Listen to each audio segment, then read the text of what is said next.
जब अन्य पुराणों की रचना की तब भी मन में असंतोष हो गया, अब तो भागवत की रचना कर दी, अब किस सोच में डूबे हैं।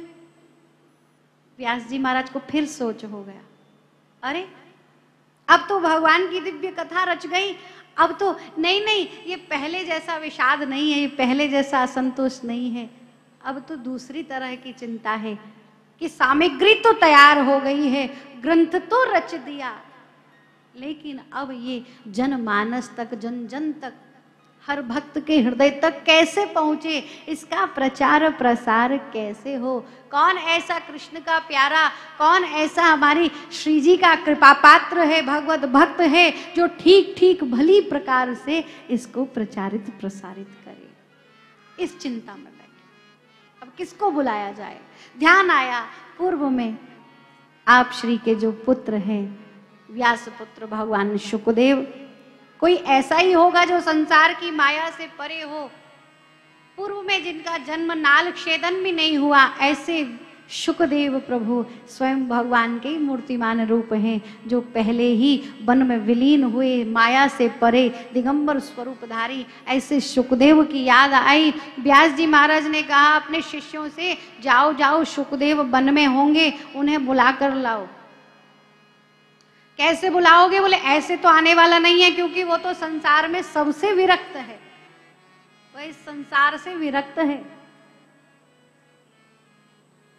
तो कैसे आएंगे? बोले भाई निराकार से साकार में बुलाना तो कुछ साकार भेजना पड़ेगा। सुंदर सुंदर श्लोक अपने शिष्यों को सिखाए। उस स्थान पर जाकर जहाँ शुकदेव समाधिस्थ हैं, वहां पर व्यास शिष्यों ने भागवत जी के कुछ श्लोकों का गायन किया। इन भाव को सुनकर के शुकदेव की समाधि भंग हुई, प्रकट हो गए, दौड़ कर आए। अरे भैया इतना सुंदर दर्शन, ये कहाँ, ये कौन है, ये किसने रचा? मुझे भी उन प्रभु का दर्शन करना है। क्या वे निराकार साकार हो जाते हैं? इतना दिव्य स्वरूप है। कैसा स्वरूप है उन प्रभु का? वरहा पीड़म नटवर बपू कर्णियो कर्णिकारम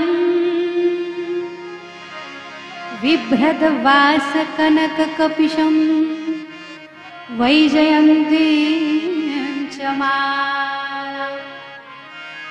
रंद्रान वेणो रदर सुधया पूरयन् गोप वृंदै वृंदारण्यं स्वपदरमणं प्राविशद गीत की। व्यास भगवान के पुत्र शुकदेव समाधिस्थ हैं, उन्हें जगाने के लिए व्यास जी ने अपने शिष्य भेजे। वो शिष्य आपस में बात करते उसी स्थान पर।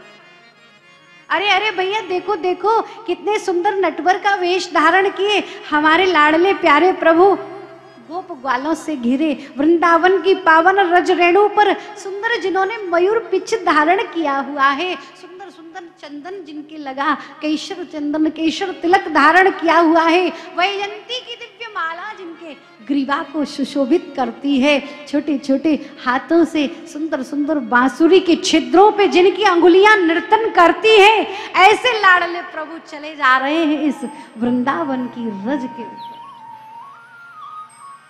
इस ब्रज धाम धरा को पवित्र करते हुए।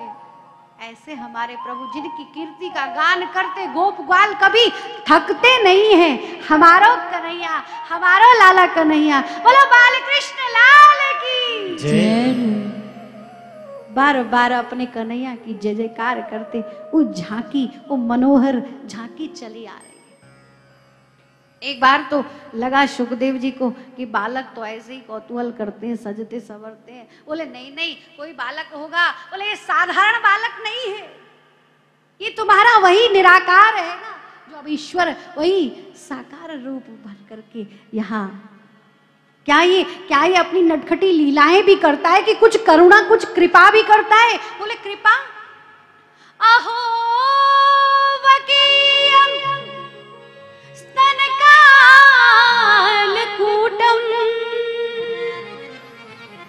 जिघांसयापा ययदप्यसाध्वी लेभे गतिं धातृच्युतां ततोऽन्यं कं वा दयालो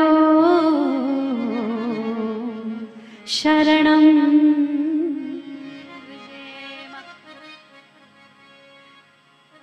कं वा दयालो शरणं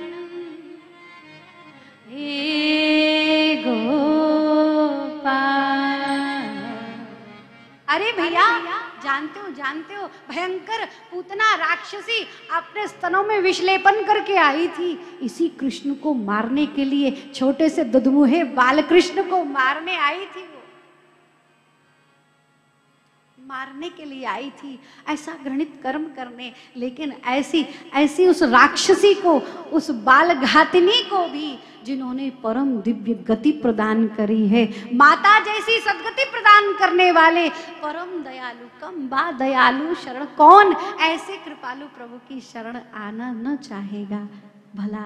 जैसे ही सुना इतनी कृपावान है, मुझे भी उन प्रभु का दर्शन करना है। ये तो कुछ एक दो भाव ही हैं। हमारे गुरुदेव ने 18,000 श्लोकों की रचना करी है। आइए, आपका आवाहन हुआ, आगे आगे व्यास शिष्य चल रहे हैं, पीछे पीछे दौड़ते हुए सुखदेव जब आए, दूर से आते व्यास जी महाराज ने देखा कि शिष्यों को जिस काम के लिए भेजा था, सुखदेव को बुलाने भेजा, वो काम हो गया। दौड़ कर आते, ये तो मेरे पिताजी हैं। ओहो, जो चरणों में गिरने वाले थे, भगवान व्यास ने उठाकर हृदय से लगा लिया। बोलिए सुखदेव भगवान की जय, श्री व्यास पुत्र भगवान की जय। मुझे भी ये कथा आप सुनाइए कि पुत्र तुम्हारी प्रतीक्षा थी, सामग्री तो तैयार हो गई थी, पर कौन परोसे। भोजन तो तैयार है, थाली भी लगा दी, लेकिन कोई परोसने वाला, आगे रखने वाला तो चाहिए ना, तभी तो भूख मिटेगी। कौन ऐसा है जो उचित प्रकार से परोस सके। व्यास जी महाराज ने भागवत सुखदेव भगवान को श्रवण कराई और सुखदेव ही भागवत के प्रथम वक्ता हुए हैं।